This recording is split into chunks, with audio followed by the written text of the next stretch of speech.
So hey everyone, this is Akshansh. So in this video, I'm not going to tell you कि आपका अगले एक महीने का शेड्यूल क्या होना चाहिए, आपको कैसे कैसे पढ़ना चाहिए। कोई मैं टाइम टेबल बताने नहीं आया हूँ। ठीक है, हम कोई छोटे बच्चे भी नहीं है कि हम आपको टाइम टेबल बताएं, क्योंकि हर किसी का अपना अपना शेड्यूल होता है। और ऐसा भी नहीं है कि कोई मैं मोटिवेशन देने आया हूँ कि भैया अब एक महीना बच रहा है पढ़ लो, क्योंकि ऑलरेडी वी नो इट कि हमारे लिए कितना ज़रूरी है। और ऐसा कई बार आपने फील किया होगा कि यार आज आपने 13-14 घंटे पढ़ लिया, खुद को पुश कर लिया। कहीं से आपने सुना होगा कि भाई अब ये 13-14 घंटे नहीं पढ़ेंगे तो दिक्कत हो जाएगी। ऐसा आप 2 दिन तो कर रहे हो, लेकिन तीसरे दिन आपकी बॉडी ही अलाउ नहीं कर रही है आपको वो करने से। फॉर एग्जाम्पल, जैसे मेरा मन है कि मैं 10 किलोमीटर दौड़ूं, चलो मैंने आज जोश जोश में मोटिवेशन में 10 किलोमीटर दौड़ तो लिया, लेकिन कल मेरी बॉडी ही अलाउ नहीं कर रही मेरे को कि मैं 10 किलोमीटर दौड़ूं। अब उस केस में भाई हम चाह रहे हैं कोई चीज करना, लेकिन हम कर ही नहीं पा रहे। वी नो दैट कि हमको करना है, हमारे सामने टारगेट है, एक महीने बाद एग्जाम है, एवरीथिंग, बट हम कर ही नहीं पा रहे हैं क्योंकि हमारी बॉडी वो या तो अलाउ नहीं कर रही, हमारा ब्रेन अलाउ नहीं कर रहा है ना, हम मेंटली या फिजिकली वो कर ही नहीं पा रहे हैं वो काम। तो अब आप अगले एक महीने के लिए ना ये चीज फॉलो करो, मैं आपको जो बता रहा हूँ। ठीक है, और मुझे लगता है वो आपको मेरा चैनल भी सब्सक्राइब कर लेना चाहिए, क्योंकि अब मैं आपको अच्छी चीजें बताता हूँ, कभी मैं आपको ऐसे बेकार बेकार चीजें तो नहीं बताता। तो समझना मेरी बात। देखो भाई, आप जिस भी टाइम उठते हो, जो भी आपका, कई लोग रात को सोते हैं, सुबह जल्दी उठते हैं, कई लोग सुबह सोते हैं, दिन में उठ के पढ़ते हैं। सबका अपना अपना शेड्यूल होता है। स्टार्ट जब भी आप अपना दिन स्टार्ट करो ना, मतलब आपको थोड़ी गर्लिश चीज लगेगी, लेकिन इट विल वर्क। आपका जो भी आज का टारगेट है ना, जो भी मतलब आज आपका जो भी टारगेट है ना, तो आप है ना ऐसे लिख लो। एक बार 2 मिनट लेगी, पेन पेपर पे नोट डाउन कर लो। आपको फालतू बात लग रही होगी, लेकिन एक बार सुनो मेरी बात, ध्यान से सुनो। आप एक बार लिखो उसको, और जैसे ही वो आपके सामने रहेगा ना, तो आपको बार बार शाम तक है ना वो चीज सताएगी कि यार अभी इतना बच रहा है, इतना बच रहा है। एक तो ना माइंड में सोच रखा है, पर वो कुछ टॉपिक स्किप हो जाते हैं। ऐसे आपने कई बार देखा भी होगा कि आप, पता चला बाद में जाके अरे यार ये तो पढ़ने से रह गया। इससे कुछ टॉपिक स्किप हो जाते हैं। तो ना आपके सामने वो टारगेट होना चाहिए। लिखी हुई चीज का बहुत इंपैक्ट पड़ता है। दूसरी चीज ये है भाई, मैं आपको ये भी बताऊंगा कि आपको अभी खाने का क्या ध्यान रखना चाहिए। आपको बड़ी अजीब बात लगेगी, लेकिन बहुत इंपॉर्टेंट है कि आप अगले एक महीने तक क्या चीजें खाते हो, क्योंकि खाने से हमारा डायरेक्ट इंपैक्ट जाता है कि कुछ ऐसी चीजें होती हैं जो ब्रेन की मेमोरी के लिए बहुत अच्छी रहती हैं। बिल्कुल बेसिक सी चीजें हैं, वो मैं आपको बताऊंगा। सेकेंड थिंग इज दैट कि जब भी आप उठो ना, देखो इसको फॉलो करो। आप अगले एग्जाम्स तक जो आप पढ़ रहे हो वो सब कर ही रहे हो, लेकिन इसको फॉलो करो जो मैं आपको बोल रहा हूँ। एक तो वो आदत डालो रोज लिखने वाली। ठीक है। सेकेंड थिंग इज दैट कि आप जो अभी भी अपना दिन चालू कर रहे हो ना, जिस भी टाइम पे, तो एकदम पॉजिटिव एनर्जी के साथ चालू करो। देखो, कहने की बहुत छोटी सी बात है, आपने हर जगह से सुना होगा। आप अगर गीता पढ़ोगे ना, तो गीता में अर्जुन कृष्णा से बोलते हैं कि मेरे को है ना, मेरा मन बहुत विचलित होता है, मेरे को ऐसा लगता है ये चीज होगी कि भी नहीं होगी, मैं युद्ध भी जीत पाऊंगा नहीं जीत पाऊंगा, इतना बड़ा युद्ध है, क्या होगा, इसका परिणाम क्या होगा। मन में बहुत तरह के विचार चलते रहते हैं। तो कृष्णा ने यही बोला कि हे पार्थ, जैसा तुम सोचोगे ना वही होगा, जो तुम सोचोगे वही होगा। तो आप देखो, जब कृष्णा ये बोल रहे हैं, अर्जुन को उपदेश दे रहे हैं, भाई इसका मतलब जो आप सोचोगे ना वही होगा। तो आप गलती से भी दिमाग में ये मत सोचो कि मेरे साथ तो नेगेटिव होगा, या मेरा रिजल्ट, आप बोलोगे मन में आएगा, लेकिन नहीं, आप बार बार ये सोचो कि नहीं पास ही होगा, मैं पास ही होगा, अच्छा ही होगा। और अगर आप ये एनर्जी है ना स्टार्टिंग में रखोगे ना, जो भी अपन बोलते हैं ना कि सुबह जो अपन ने सोचा सुबह का दिन अच्छा गया है, पूरा दिन अच्छा जाएगा, ये पुराने लोग बोलते थे, सत्य बात है। आप ये सोच के चलो कि भाई आज का दिन है ना एकदम पॉजिटिव, कि भाई आज ये टारगेट खत्म करूंगा, कोई दिक्कत नहीं, हो जाएगा, परफेक्ट है। थर्ड थिंग इज दैट कि आपको बहुत बार है ना ऐसे दिमाग में चलता रहेगा कि यार अब इतने से टाइम में तो गड़बड़ है, कैसे होगा, मुश्किल है। या कई दिन आपके ऐसे भी जा सकते हैं जब आपको ये लग रहा होगा कि भाई अब तो है ना आज का दिन इतना इफेक्टिव नहीं गया है जितना जाना चाहिए था, एक दिन मन नहीं कर रहा। कई बार ऐसे बीच में फीलिंग्स आएंगी आपको। ठीक है, तो मैं आपको एक बात बताता हूँ। देखो, अगर आपका वाई एकदम क्लियर है ना, तो आपका हाउ भी उतना ही क्लियर रहेगा। फॉर एग्जाम्पल कि अगर मैं आपको एक कमरे में बंद कर दूं 12 घंटे के लिए, और आपको बोल दूं कि भैया अब आपको कोई पानी नहीं है, तो 12 घंटे के बाद जब मैं आपको कमरा खोलूंगा ना, व्हाट यू विल डू, अब फटाफट पानी का रास्ता अपने आप ही ढूंढ लोगे। मेरे को पानी चाहिए, कुछ नहीं मिलेगा ना, तो टॉयलेट की टंकी में से ऊपर उसमें से खोल के पानी पी लोगे आप। तो आपको उस टाइम किसी ने बताया नहीं कि हाउ, बिकॉज जब आपका वाई एकदम क्लियर था कि भाई मेरे को पानी चाहिए, तो वो हाउ तो अपने आप हो जाएगा। तो जब आपको ऐसा बहुत बार डाउट होगा कि भैया अभी कैसे होगा, इतने से कम टाइम में होगा ही नहीं होगा, हाउ मतलब दिक्कत ये है कैसे होगा, भाई आप अपना वाय याद कर लेना कि आपके लिए वाय कितना जरूरी है। ठीक है। वो रॉकिस्तान में बोलता था ना, खटारा भाई मेरा तो दिल ही नहीं टूटा। भाई ये चीजें, जिस चीज का एक बार इम्पैक्ट लग जाती है ना किसी बात के दिल पे, फिर आपकी लाइफ में क्या ट्रांसफॉर्मेशन आता है। और आपको कभी ऐसी चीज रियलाइज ना हो ना, तो चीज याद कर लेना कि भाई आपने बहुत बार ऐसे बचपन में सोचा होगा, बहुत ऐसे मोमेंट रहे होंगे कि आपने सोचा होगा कि इस मेरे पेरेंट्स को किसी ने ऐसा बोल दिया, उनकी बेइज्जती हुई, या मेरे साथ कुछ ऐसा हुआ जिस चीज का मेरे को अभी, कई बार हमने बहुत बार बचपन में सोचा होगा कि काश मैं बड़ा होता तो मैं इस चीज का आज बताता, मैं क्या करता, मैं इसका रिवेंज ले लेता, काश मेरे पास पैसे होते तो मेरे मम्मी पापा को ऐसा नहीं सुनना पड़ता। एनीथिंग एनीथिंग, हर किसी की लाइफ में कुछ ना कुछ ऐसा होता ही है।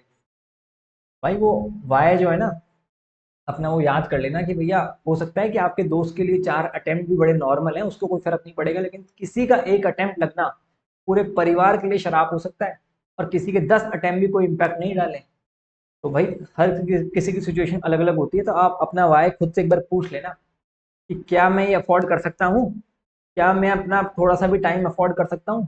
और अपने पेरेंट्स को, बट इमेजिन कर लेना भाई कि मैं आपको कोई मोटिवेशन नहीं दे रहा हूँ। पॉइंट ये है कि यार आप अगर, when your parents will get old, आप उनको खुशियां ला के दोगे तो वो उस चीज को रियलाइज भी नहीं कर पाएंगे वो क्या हो रहा है, क्योंकि वो स्टेट जा चुकी होगी। अभी अगर आप कोई चीज करोगे ना तो एटलीस्ट रियलाइज तो करेंगे कि आप कर क्या रहे हो। तो वक्त के बाद कोई चीज मिल जाए तो उसकी खुशी नहीं होती, वो वक्त के रहते चीजें हो जाए तो बेहतर रहता है। तो भाई आप अपना वाय रियलाइज करो कि वाय तो आपका हाउ अपने आप हो जाएगा, अपने आप रास्ते मिल जाएंगे, अपने आप पता चल जाएगा कौन सी किताब कैसे पढ़नी है, कब पढ़नी है, इतने से टाइम में कैसे होगा, सब अपने आप आ जाएगा। तो जब अंदर से आता है ना कि भाई अब फोड़ना है, तो फिर ये नहीं देखा जाता कि इतने टाइम में होगा कि नहीं होगा, कि भाई अब ऐसे होता है ना कि भाई अब सामने हमारी आर्मी खड़ी है, हम तो 100 ही लोग हैं, लेकिन अंदर से आ रहा है कि नहीं अब तो फोड़ना है, तो फिर लग ही जाते हैं। तो your why should be very much clear. अभी क्लियर ही है, आप पढ़ ही रहे हो, कभी कभी भी आपको ऐसा फील हो जाए ना डाउन, तो 5 मिनट के लिए सोच लेना कि आप किस स्थिति में हो। तो आपका अपने आप जो भी मन कर रहा होगा ना, वो मन खत्म हो जाएगा। ठीक है। एक इंपॉर्टेंट चीज है कि अब हम कर तो सब रहे हैं, ये सब आ रहा है, लेकिन पॉइंट है कि बॉडी अलाउ नहीं कर रही है, तो कैसे करें मतलब। तो खाने के लिए कुछ देखो इंपॉर्टेंट चीजें हैं, वो थोड़ा ध्यान रखो। वैसे तो मैं जब पढ़ता था तो मैंने भी सब ध्यान नहीं दिया था, लेकिन अब चीजें दिमाग में आती हैं, क्योंकि फाइनल का पेपर दे रहे हैं, इंटर का पेपर दे रहे हैं, इंटर वाले कोई छोटी चीज तो है नहीं। तो जरा सी भी वो नहीं करें गलती, लोग आपको सब बोलेंगे इतना पढ़ो वो पढ़ो, लेकिन बॉडी सपोर्ट नहीं कर रही तो उसका क्या करें, नींद आ रही है, लेजीनेस फील हो रहा है, तो आप देखो एक चीज करो। देखो एक होता है, बॉडी को ना, ब्रेन को ओमेगा 3 की बहुत जरूरत होती है। और आपको बड़ी अजीब लग रही होगी बात, भाई सच बता रहा हूँ, लेकिन ना ब्रेन को ओमेगा 3 की बहुत जरूरत होती है। और हम लोग जो वेजिटेरियन लोग हैं, नॉन वेजिटेरियन लोग तो फिश ऑयल वगैरह से ले सकते हैं। तो कहते हैं ब्रेन की मेमोरी पावर बढ़ती है, हम भूलते कम है चीजों को। तो एक फ्लैक्स सीड्स और चिया सीड्स करके आते हैं, और एक वॉलनट्स, अखरोट जो होते हैं ना, उनको कंज्यूम करो, उनको भिगो के खाओ, कैसे भी कंज्यूम करो, उनको कंज्यूम करो। उससे ना ब्रेन की मेमोरी पावर बढ़ती है, तो आप अगले 1 महीने तक इन्हें खाओ, और कुछ ज्यादा महंगे नहीं आते। और दूसरा, खाने में ना बेरीज रखो, स्ट्रॉबेरीज, ब्लूबेरीज। अब आप बोलोगे ये तो बड़ी महंगी महंगी चीजें हैं, तो आंवला खा लो, आंवले का मुरब्बा, अगर आपने सुना हो ना, देसी लोग जितने भी, वो आंवले का मुरब्बा खा लो, नहीं तो स्ट्रॉबेरी तो खा ही सकते हैं ना, ले आओ। भाई तुम्हारे एक स्विगी के ऑर्डर में सारे आ जाएंगे। ठीक है, तो स्विगी के ऑर्डर तो करो बंद, बिल्कुल ही बंद कर दो बाहर का, तो क्योंकि लेजीनेस आती है, और बॉडी अलाउ नहीं करेगी तो आप क्या कर लोगे। सबसे वर्स्ट चीज होती है कि मन कर रहा है, नींद आ रही है, लेजीनेस हो रहा है, तो ये सब चीजें हट जाएंगी आपकी, तो थोड़ी एनर्जेटिक चीजें हैं। तो ओमेगा 3 जाना चाहिए दिमाग में। तो कहने वाले तो बोलते हैं कि भाई पहले के जमाने में सूखी रोटी और प्याज से भी काम हो जाता था। देखो पहले का अनाज भी अलग होता था, अभी अनाज भी सही नहीं है, अभी हम लोग जिस एनवायरनमेंट में रह रहे हैं वो पहले जैसा है भी नहीं। तो पुरानी बातें एक तरफ है, लेकिन अभी हम कोई भी ऐसा नहीं करेंगे कि भाई जरा सी भी कोई गलती हो ना। तो ये सब चीजें पता है तब कब आती है, मेरे रात में कल 2 बजे दिमाग में चल रही थी, क्योंकि जब आप ओवर थिंकिंग करने लग जाते हो ना कि यार जरा सी भी कोई मिस्टेक नहीं होनी चाहिए, दिमाग एकदम एक्टिव रहना चाहिए, तो ये सब चीजें दिमाग में आती हैं। तो आई वाज सर्चिंग कि which thing is good for brain and all that kind of thing है। तो भाई इन चीजों को आप कंज्यूम करो। फोर्थ थिंग, जैसे बहुत बार आपका है ना मन ऐसा विचलित सा होता रहता है, होता ही है, भले ही हमको पता है वाई क्या है, हाउ क्या है, सब हम सोच भी लिए, लेकिन फिर भी मन डरा डरा सा रहता है। तो उसका देखो मैं बताऊं, 5 मिनट के लिए ना आप चैंटिंग करो। अजीब लगेगी आपको बात, आप ओम इस स्टेट में चले जाओ, या तो ओम बोलते रहो, हरे कृष्णा हरे, है ना, हरे कृष्णा वाली चैंटिंग कर लो आप। कोई सी भी चैंटिंग करो आप, जिस भी भगवान को मानते हो, जिस भी धर्म में मानते हो आप, 5 मिनट। यार देखो सारी डोर भगवान के हाथ में ही है। मतलब इतनी बड़ी दुनिया घूम रही है, सब प्लैनेट्स एक दूसरे के चक्कर लगा रहे हैं, तो कोई तो सुपर नेचुरल पावर ही है ना, तो यू कैन नॉट डिनाई कि भगवान नहीं है, ऐसा तो हो नहीं सकता ना। देयर इज समथिंग, जो है मतलब नेचर के अंदर, ठीक है। तो भाई आप है ना, आपको पीस वहीं से मिलेगा, that is the ultimate source. और एक चीज और करो आप, आज का जो भी आपका टारगेट था ना, क्या टारगेट था आपको, जो भी टारगेट था वो एक बार एक कमेंट बॉक्स में बताओ। देखें देखें तो सही कि लोगों के टारगेट्स क्या क्या होते हैं दिन के, आपको भी पता चलेगा बाकी लोगों के टारगेट्स क्या हैं और आपके। सारे लोग बताओ कि भाई क्या टारगेट्स हैं, कितना अचीव हुआ। ये अगर आप अभी सुबह देख रहे हो तो आज का ये टारगेट है, आप शाम तक अचीव करो। तो एटलीस्ट आपको भी लगेगा कि यार मैंने लिखा था, मैं अचीव कर रहा हूँ नहीं कर रहा, क्योंकि आप डेली टारगेट अचीव कर लोगे ना 90% भी काम हो जाएगा। और एंड में उसमें टिक लगा देना फिर डे एंड में। और चैंटिंग वाली बात जरूर ध्यान रखना, उससे बड़ा पीस मिलता है, मन को शांति मिलती है। और मन की शांति अगर हो ना, मन की शांति हो, दिमाग की शांति हो, तो कुछ भी हो सकता है। दिमाग के लिए आप न्यूट्रिशन लो, और ये जो मैंने आपको चीज़ें बताई हैं खाओ, स्ट्रॉबेरीज वगैरह। और एक चीज़ और कि है ना, शाम को, शाम के टाइम मतलब जैसे मैं मॉर्निंग पर्सन था, तो शाम के टाइम आप थोड़ा सा वॉक पे चले जाओ, 10-15 मिनट के लिए, जो भी आपकी हॉबी है ना वो करो। लास्ट चीज़ ये है कि आप अपनी एनर्जी है ना कम से कम कंज्यूम करो। मतलब आपकी एनर्जी ऐसी नहीं होनी चाहिए कि आप फोन पे बातें कर रहे हो ना, तो एनर्जी तो देखो लिमिटेड है बॉडी के अंदर। अभी हमारे इंसानों के अंदर अभी इतनी ताकत बच रही है कि या तो हम ये कर लें या ये कर लें। अभी तुम 2 घंटे 4 घंटे, 2 घंटे 4 घंटे नहीं, अगर तुम आधा घंटा भी कुछ एनर्जेटिक काम कर लिए ना, तो भैया फिर पढ़ाई में दिमाग नहीं लगेगा। तो एनर्जी कम से कम कंज्यूम होनी चाहिए। किसी से बात भी करो ना, अभी बातें बातें सबसे लिमिटेड कर दो, तुम कम कर दो। लाइब्रेरी में भी कोई बोल रहा है तो एकदम टू द पॉइंट आंसर, बात ही नहीं करना, क्योंकि हमको शब्द, 4 शब्द निकल रहे हैं ना, तो उससे एनर्जी कंज्यूम हो। तो एनर्जी एकदम लिमिटेड ही वेस्ट होनी चाहिए। अब फोन पे भी एकदम टू द पॉइंट बात करो, अब किसी से ज्यादा बात नहीं, बस खुद से पढ़ाई से मतलब रखो, ठीक है। और रात को सोने से पहले, रात को सोने से पहले आप एक काम करो कि फोन को है ना एटलीस्ट आधे घंटे पहले तो मत ही देखो।